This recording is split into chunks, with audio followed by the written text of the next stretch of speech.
guys on the next one, on the next slide, to identify which of these statements, don't say it aloud, but identify which of these statements is an objective.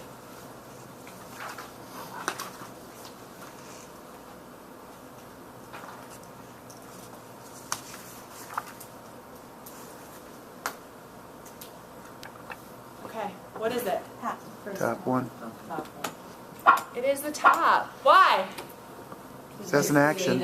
It's action. You know what? I use that a lot too. Where's the? I say it now to teachers when I'm looking at their, or you guys pre-service teachers, when I'm looking at your objectives and your lesson plans and unit plan, I'll say, where's the action? What are the students doing? Okay? And I want you, if you guys really, really capture the heart of this in your teaching, I promise you it will transform your classroom. Because every time you sit down with a lesson, you're always going to think about, what am I going to have the kids do? What are the kids going to be able to show me?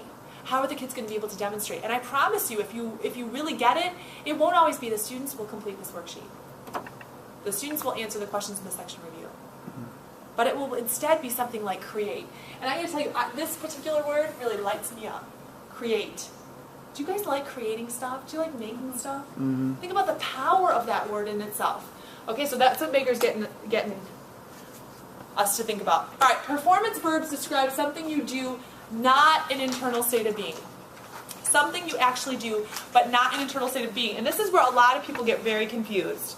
Okay, so he says, like we just showed you, drawing a picture is something I can see versus developing a positive attitude towards classical music. Because like I said, some of you are really good at faking it. And I can say, you know, my objective is that you're going to develop a very deep understanding of a good use of screen time. And you can be thinking in your head, that woman's a fool. She's a lunatic. I don't agree with her at all. And I mean, it's not about agreeing with me, but it's about being thoughtful. And how can I know? How can I really know your true thoughts? I can't. But what I can do is I can observe something that you make or do or create. Okay? So now on the next slide, I want you guys to circle, choose the performance verbs. Which of these verbs? Go ahead, do it right on your sheet.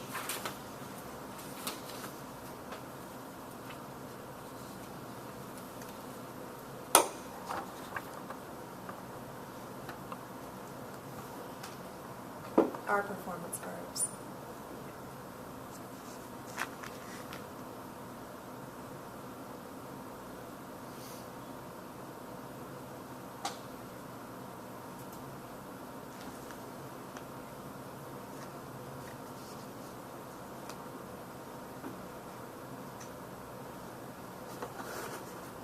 Okay, what's the question that you asked yourself as you were kind of going through that list? What did you ask yourself? What can they do? Okay. Are those words that ask them to do something? Are those words that ask them to do something? Anybody else have a different one? Yes? Is it something I can measure? Is it something I can measure? Great one.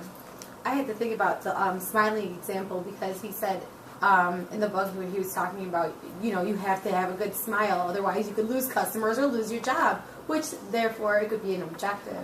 So, right. Smiling was, I would agree that's a little harder. Let's look at our list here. They are in blue. Stating, writing, drawing, listing, and smiling are all performance verbs because you can see them. So that's a really good way to kind of ask yourself, can I see it? Yes? How can you see if someone's actually listening? Listing, not listening. You cannot see, but that's a great point. If it was listening, you couldn't see that. But you can see them list, and you can see them draw, and write, and state, and smile. Versus spell. Yes? I guess my only question with like listing and stating, I was wondering, well, are you talking about writing it down or are you talking about verbalizing? Well, and what Mager is basically saying is that if you think about objective writing, we're not always talking about the classroom. Okay? So just in real life, I could say to somebody, can you list for me the amendments? Oh, good catch. Mm-hmm. The amendments to the Constitution, and hopefully they should be able to list. And we're all nervous it's going to fall. I got it. Somebody's got it. Okay. We'll go fast so you don't have to hold it that long. That's all right. All right, conditions. Here's the next part. Okay, so most important part is performance. One thing I really, really want you to get is performance. It should transform your teaching because it turns it into an action, all right? But Mager also uses conditions. So Mager says conditions describe what we need to do when the performance is expected. So looking at these things up here, How does technology fit into our unit? Any ideas about how technology is going to fit into our unit? It's going to be the condition or objective. Very good. Good job. That's correct. Technology is actually going to become the condition of our objective. And that actually gets to the heart of how we use technology. You know what, you guys? To be honest, I wouldn't use technology unless it worked so well as a strategy. I don't embrace technology because I love technology. I'm so excited about the different gizmos and gadgets. In fact, it actually takes me a while sometimes to get to new technologies. But what I've seen is how the power of technology in the classroom and how excited kids get about learning. One of the things I'm going to talk to you a little bit later on is a project that I'm actually doing right now in my son's 4th grade class involving an economics unit that we're doing using technology. And what I've brought in is a game called the stock market, the virtual stock exchange, and these 4th graders are now learning how to buy and sell stock on the stock market, and they love it. Okay, they're so excited. It was so funny. The teacher came over to me recently, and she said, and when we're doing this in the computer lab, she goes, "Wow, everyone's being really good. Even some of the boys that give me a lot of trouble are being really, really good." And what I found about technology is exactly that. It didn't matter who your learner was, everybody really lit up at the idea of playing games and using technology. So technology actually becomes a condition that we're going to use when we're teaching. So it's not just about, okay, here's Glogster, it's awesome, I'm going to teach you a whole lesson on Glogster, but instead I need some tool to help you guys express your thoughts, to collect your ideas. And then you guys would actually show me the Glogster piece. And in fact, remind me, because I'm going to put a spot up where you guys can post your Glogsters from last week. Okay?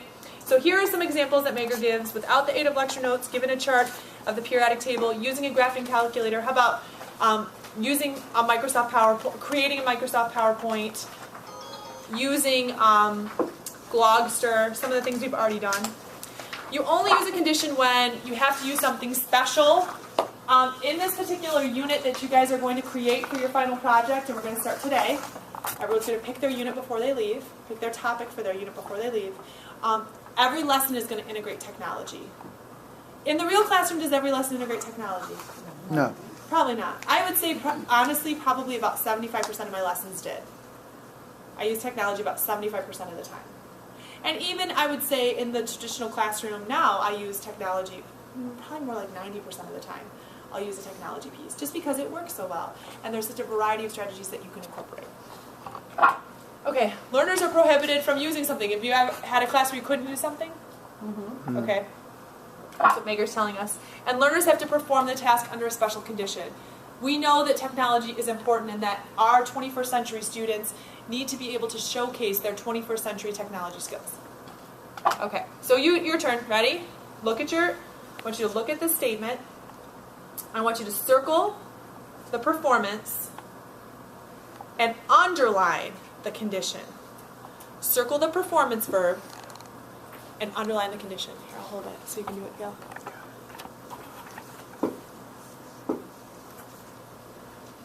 Circle the performance,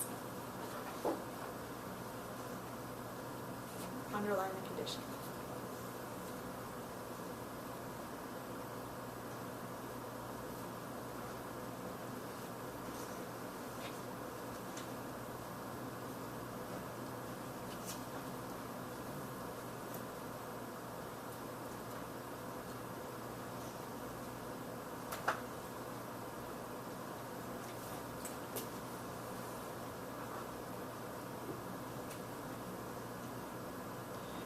Okay. Now, if you get this wrong, it's a good indicator you need to go back and revisit Megar. Okay? Here's the condition, given a list of significant political figures. And what was the performance verb, you guys? Identify. Good job. Good job. Yes. If you just have given a list, do you still, because I understand giving a list of the significant Right. political figures, but I guess I just honed in on giving the list. That would be the Right. condition to me. Right. But do we, like, am I still off if I? No, Okay. no, that would be fine. Given a list would be fine. It doesn't matter so much that you didn't include significant political figures. Really, what's important to understand is whenever you give a condition, like, for example, given a list of constitutional amendments, Exactly. identify the Bill of Rights. Can you Right. see how that's different Yeah, than that's what I identify was- the Bill of Rights? Yeah. It's a much easier skill if they've already got the list. You know how to pull that up. Okay, so go ahead, we'll pause it.